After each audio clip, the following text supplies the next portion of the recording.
dû aux différents réémetteurs de télécommunications qui nous permettent par contre de vous transmettre ces recommandations.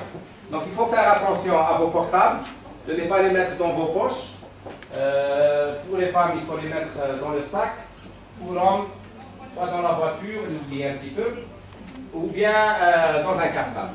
Parce que bon, certaines études montrent que il serait prudent d'éloigner un petit peu le portable de notre corps. Oui, oui. Elles sont parlé des émetteurs de téléphonie mobile qui, à 20 000 dinars par mois, intéressent certains pour les mettre sur leur terrasse. Et là, vous pouvez vérifier qu'il y a... Y a-t-il des solutions pour réduire leur impact sur la santé? Oui, car la principale source de contamination, elle est tardive. Donc, ce n'est pas des gens qui ont assisté en 1960 qui sont les plus touchés. Eux, ils sont touchés à 20%. Et ça a été prouvé à Fukushima que les modifications de l'ADN, c'était à 20%. Donc, des nuisances radioactives. Il existe un protocole préventif présenté par la SAMO. Bon, on n'a rien inventé. On a combiné le protocole japonais-américain et le protocole autrichien, qui est adopté en Chine. J'ai les documents de l'armée japonaise. Je peux vous le transmettre pour ceux qui ont besoin. Les documents de l'armée chinoise. Bon, j'ai transmis au ministère de la Défense, à la présidence, tout le monde. Voilà.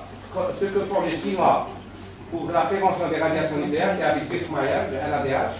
Et ce que font les Japonais, c'est la vitamine C. Bon, et d'autres suppléments, donc on va vous les donner. Donc, pour améliorer les moyens de prévention vis-à-vis des radiations nucléaires par des supplémentations efficaces. Alors, voilà le protocole.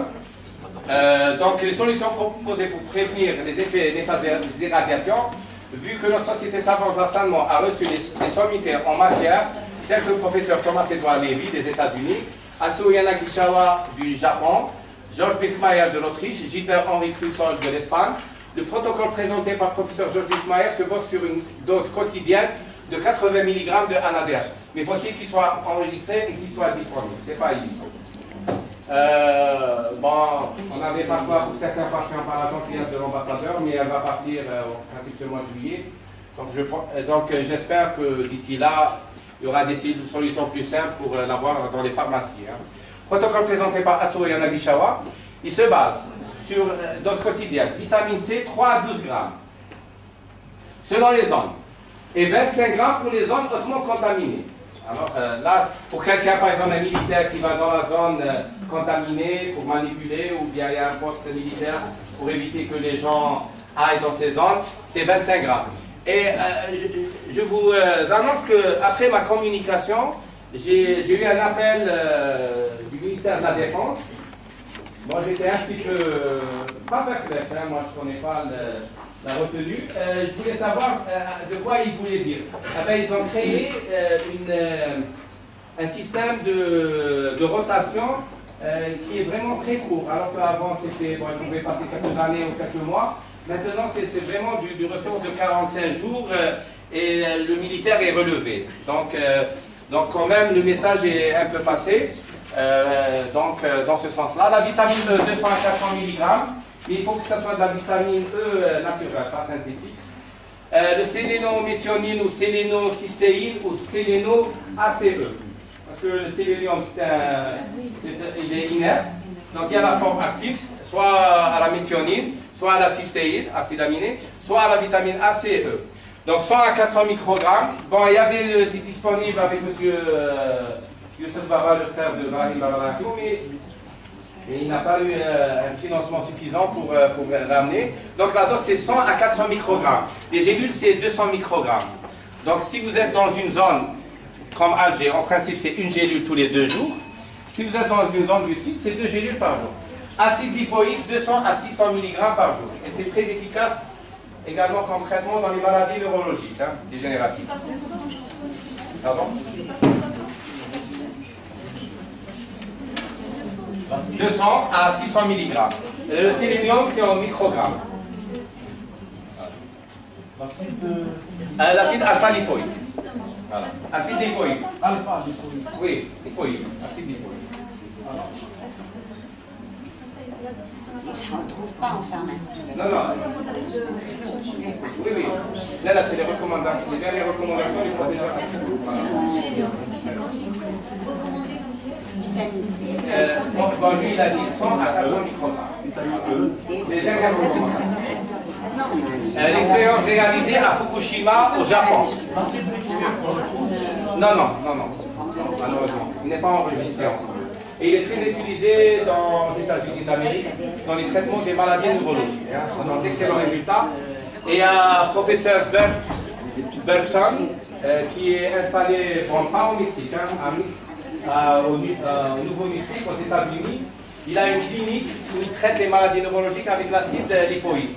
Je l'ai publié sur Ortho 11.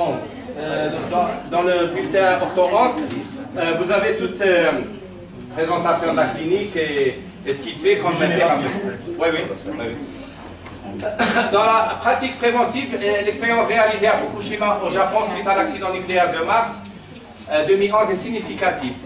Donc il y a eu l'accident, le séisme le 11 mars, le tsunami, et il y a eu l'accident le 13 mars, où la vitamine C à 25 grammes par voie intraveineuse a été administrée à 16 employés qui ont eu, grâce à cette méthode et celle classique, c'est-à-dire tout ce qui est douche, mesure, les gants, la tenue complète, donc par rapport au reste des employés, donc qui n'ont eu recours qu'aux méthodes classiques, donc tenue spéciale, douche et nettoyage.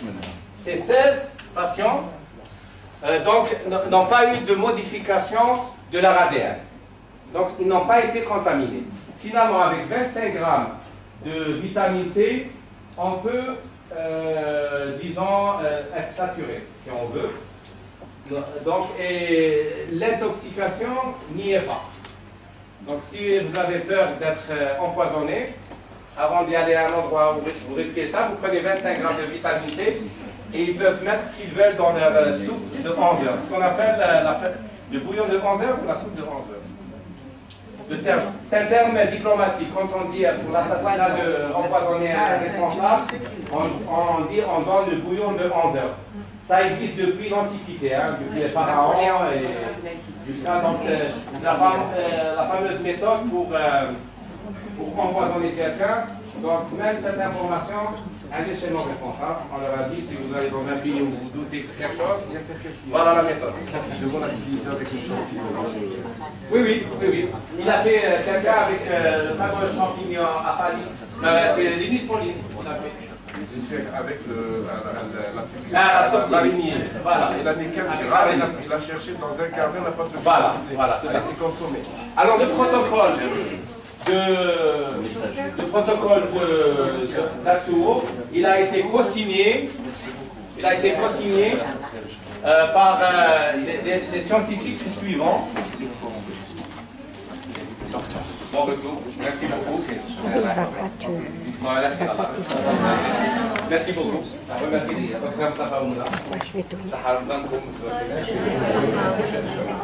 Donc le collège japonais de thérapie intraveineuse, présidé par le professeur Atsuo Yanaki Shawa, a présenté le protocole de la JCIT qui a été co-signé par le professeur Burton Benson, Thomas Edward Levy, qu'on a eu l'occasion de recevoir, Ronald Honingate, que le docteur Hadif Abrahimi va rencontrer à la clinique Riordan. Et j'espère que s'il y a d'autres personnes intéressées de s'inscrire et d'y aller au congrès de Riordan du 3 au 4 octobre dans le Wichita, dans l'état du Kansas. Et un vol, il faut aller sur Montréal, puis Wichita direct. Et Dr Farnelli a invité Ronald Honingate à venir en octobre ou novembre ou janvier. On ne sait pas, bon, il n'a pas encore répondu, mais on compte sur Atsuo pour faire pression. Bradford Wicks, Stephen Heike et Masashi Uabu, que j'ai rencontrés à Tokyo. Voilà. Donc le 29 mars 2011 furent émises les recommandations suivantes pour la prévention vis-à-vis des radiations nucléaires. Donc comme je l'ai dit tout à l'heure, Vitamine C, 1 à 3 grammes, 3 à 4 fois par jour. Là, j'avais résumé. C'est-à-dire, au lieu de dire 3 fois à 4 fois par jour, je vous ai donné la dose totale pour retenir. Et après, vous faites la répartition comme vous voulez. Donc, ce n'est qu'une reprise. Hein. Donc, la vitamine liposphérique, jusqu'à 2 grammes, 2 sachets, 2 fois par jour. Donc, ça fait à peu près. Acide alpha-lipoïque, 100 à 300 mg 2 fois par jour. Sélénium, 50 microgrammes, comme vous avez dit, à 200 microgrammes, et 2 fois par jour. Les 50 microgrammes que vous avez aujourd'hui, c'est 2 fois par jour. C'est pour ça que j'ai dit 100 microgrammes. Voilà, pour résumer. Non, 100 à 400 la journée. Et là, ce n'est que la reprise. 50 microgrammes 2 fois par jour. Donc j'ai résumé. Au lieu de dire combien de prises, à vous de faire la répartition. Ça veut dire la dose journalière, c'est 100 microgrammes. Oui, parce que là, c'est 52 fois. Vitamine E, 100 à 200 mg.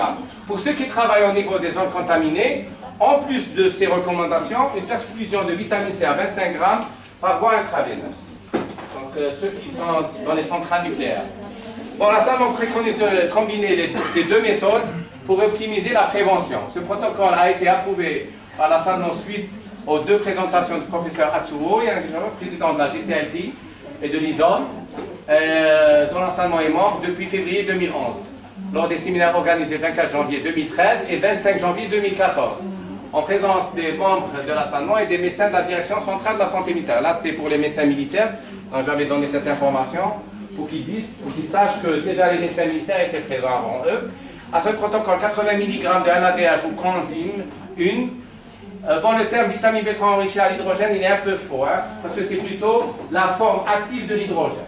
Voilà, le terme exact. Donc, il ne faut pas utiliser vitamine B3 enrichie à l'hydrogène pour que les gens ne croient pas que c'est une forme active de la vitamine B3, parce que chaque chose a sa place. C'est plutôt utiliser le mot coenzyme 1. Voilà.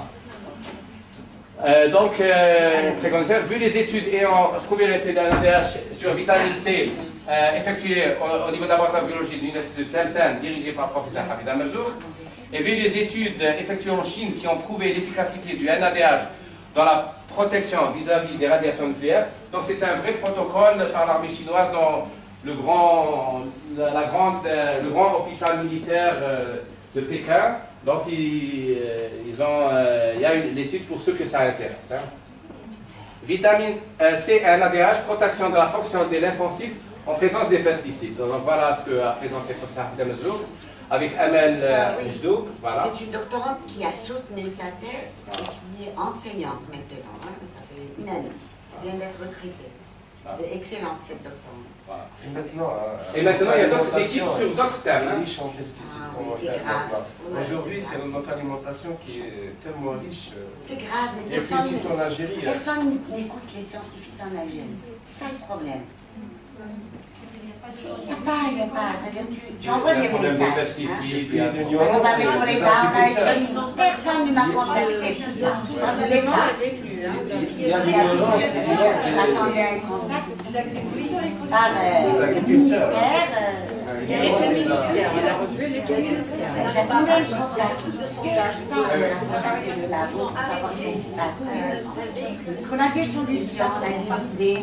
On peut discuter là, on peut proposer des choses. La personne. Ils ont fouillé tout ça.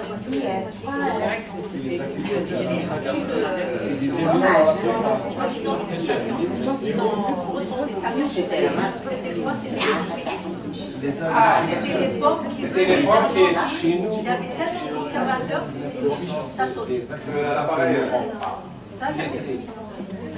Donc il apparaît clairement dans cette étude que les pesticides réduisent la prolifération des lymphocytes et la sécrétion des cytokines avec un profil pro-inflammatoire. La vitamine C et le NADH restaurent la prolifération des lymphocytes et les cytokines avec un profil anti-inflammatoire. Les pesticides induisent un stress oxydatif au niveau des lymphocytes. La vitamine C et le NADH protègent les lymphocytes et réduisent le stress oxydatif intracellulaire. Les pesticides, y compris les insecticides. Oui, mais Oui, aussi, hein. Toutes les Voilà. Bon, là, c'est autre chose, c'est le protocole 1 de la SALMO. Bon, on peut considérer que le protocole de la prévention vis-à-vis des radiations nucléaires, c'est le protocole 2. Là aussi, on n'a rien inventé. C'est vis-à-vis de ce que font.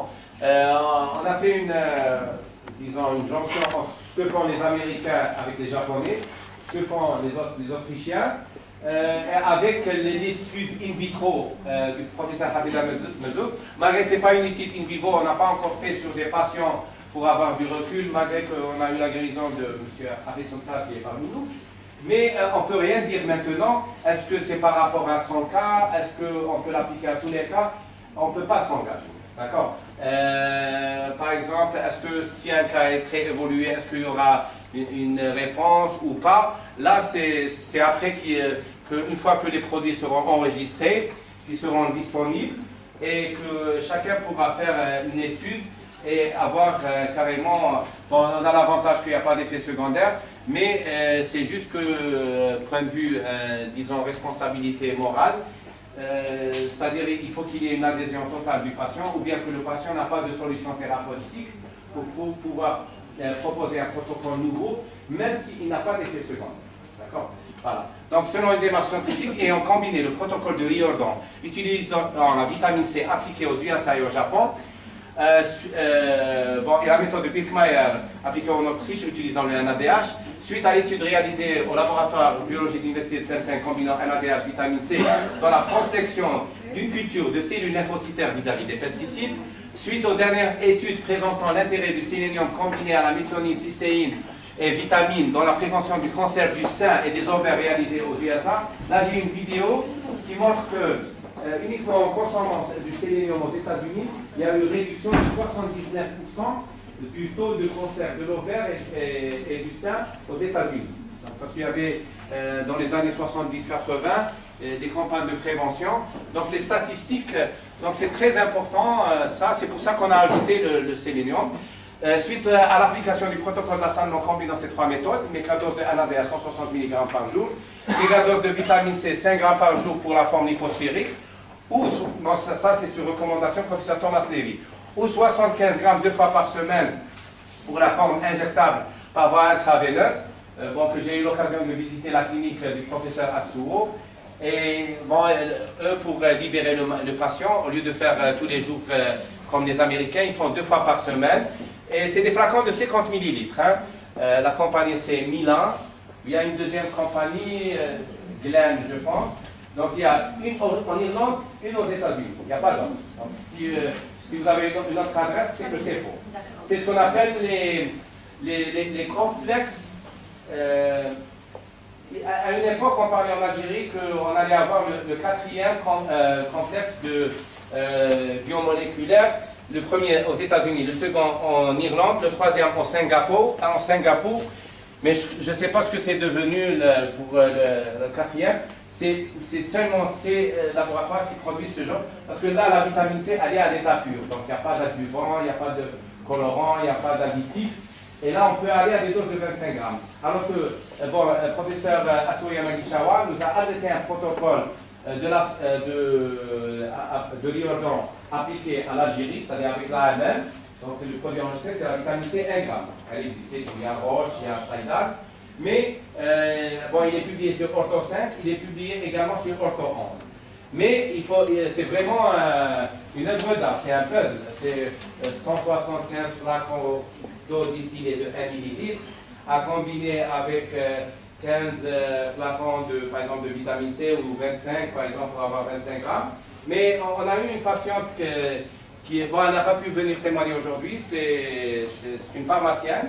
Elle a eu l'occasion de venir parmi nous et elle a bien répondu. Elle est la sœur du médecin qui a fait la formation avec nous et il y a eu une très bonne réponse. Dr Tahar Naili a eu l'occasion de la suivre de près parce qu'elle n'habite pas loin et donc on a eu, on était un petit peu que c'était trop encombrant pour faire la perfusion, mais finalement ça a très bien répondu. Voilà. Et donc Tahar Naili pourra nous en dire plus après. Voilà, tout le protocole est proposé durant 3 mois comme traitement d'attaque. Les cas de guérison totale sont enregistrés avec preuve par l'IRM que nous a adressé avec Samsar, par la disponibilité de ces patients pour témoigner. Ce protocole dénommé protocole Anderson dans le traitement du cancer et certaines maladies dégénératives telles que maladie d'Alzheimer, sclérose en plaques est proposé pour le bien des patients et de l'évolution de l'approche thérapeutique. Les membres du conseil scientifique de la Salmon ayant apporté leur approbation au protocole, il y a le professeur Thomas-Edouard Lévy, professeur Gilbert-Henri Crussol, professeur Smaïl Ziani, professeur Mustafa Oumouna, professeur Shafiq Hamid, professeur Hafid Abezouk et professeur Birkmayer. Il n'y a pas le nom de Atsuo parce qu'il a demandé une étude in vivo, il est d'accord sur le principe, mais lui, bon, quand il signe, c'est qu'il va faire une diffusion internationale. Il demande 10 cas de guérison. Il demande 10 cas de guérison, 10 à 15 cas. Donc là, c'est-à-dire, on espère que d'ici là, on aura... Voilà. Lui, il est d'accord avec le protocole, mais lui, s'il donne son aval en tant que président de l'ISAN, c'est pour le publier point de vue international. Et là, il faut avoir 10 à 15. Il a demandé un minimum de 10, un idéal de 15 de guérison. Voilà, avec preuve, bien sûr. Donc, parmi les préventions alimentaires, là, on va parler un petit peu vis-à-vis de notre alimentation. Les aliments riches en vitamine C restent insuffisants pour assurer une protection optimum. Il faut savoir que 170 mg de vitamine C pour 100 g de persil. Alors là, je vous recommande les salades turques quotidiennement, 2 fois par jour. Au moins, vous avez une touffe de persil par personne. Voilà, bien découpé, avec des tirants d'oignons, d'ail. Vous allez avoir tous les antioxydants qu'il faut, avec un petit peu de demi-citron. Voilà, de l'huile d'olive. Ou bien, voilà, je vais vous faire une petite anecdote. Si quelqu'un part à l'étranger, ne lui demandez pas de vous ramener du chocolat, il y en a. Ni les habits, il y en a. Ni des parfums, il y en a. Non. Vitamine C, bon, vous pouvez le commander par internet. Mais ce que je vous recommande de demander comme cadeau, c'est de l'huile de graines potiron. Ça existe en Europe. Pourtant, on a graines potiron, mais ça fait bien qu'elle est industrielle, selon. Et voilà, donc ça serait. Voilà. Donc ça contient beaucoup d'oméga 3. L'huile de graines potiron ou bien l'huile de graines de lin. Et voilà, il faut faire de l'huilerie. Il ne suffit pas d'avoir, par exemple, pareil, les intrants vont passer, il y a la route nationale, il y a plein de petits qui sont mis en vente, mais il n'y a pas de voilà, c'est pour ça qu'elle était en vente. Oui. Mais voilà, mais pas les formes de vérification.